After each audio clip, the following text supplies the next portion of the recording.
உதவி செய்வது நல்லது தானே, இல்லைன்னா தப்பு இருக்கு. உதவி செஞ்சிருக்காரு, வாழ்த்துக்கள்.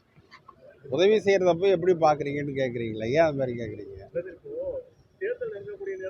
நீங்க உங்களுக்கு அதை தேர்தல் நினைக்கிறீங்க, அவரு உதவின்னு நினைக்கிறாரு. பத்திரிகையாளர் பார்வையில் அது தேர்தலா இருக்கு, அவருடைய பார்வையில் அது உதவியா இருக்கு. நீங்க வேற யாராவது கேளுங்க, ஒரு கேள்வி கேட்டீங்க வேற. நாடாளுமன்ற தேர்தலில் எந்த அளவுக்கு கூட்டணி இருக்கும்னு நீங்க நினைக்கிறீங்க? முன்பை விட பலமாக இருக்கும். ஏன்னா பிஜேபி வந்து எல்லா இடத்துலையும் வெற்றி பெற்றிருக்காங்க, அந்த அளவுக்கு போராட்டத்திலையும் இருக்காங்க. பிஜேபி ஒன்றும் வெற்றி பெறலைங்க. அந்த 4 மாநில தேர்தல்களில் அவர்களை விட 10 லட்சம் வாக்குகள் நாங்கள் அதிகமாக வாங்கியிருக்கிறோம்.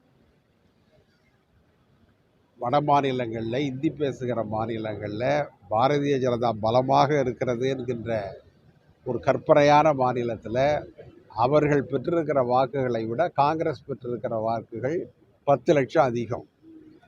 இங்கே தேர்தல் தொகுதி விஷயத்தில் பின்ன மாறி இருக்க ஒழிய அதிக மக்கள் யாரை ஆதரித்திருக்கிறார்கள் என்றால் ராகுல் காந்தியை தான் ஆதரிக்கிறார்கள்.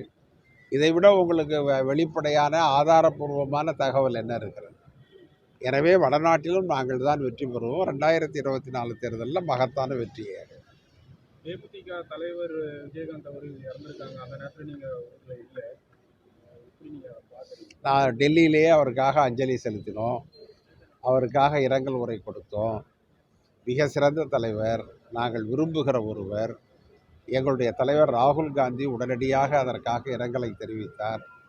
தலைவர் மூப்பனாரோடு மிகவும் நெருக்கமானவர், கதர் சட்டை அணிவார். அவருடைய தந்தையார் காங்கிரஸ்காரர். மூப்பனாரையா இருக்கிற வரை அவர் அவருடைய சிறந்த தோழராக, துணைவராக இருந்தார். அவர் மறைந்தது மிகுந்த வருத்தத்திற்குரியது. எங்களுக்கு மட்டுமல்ல, தமிழக மக்களுக்கே வருத்தத்திற்கு.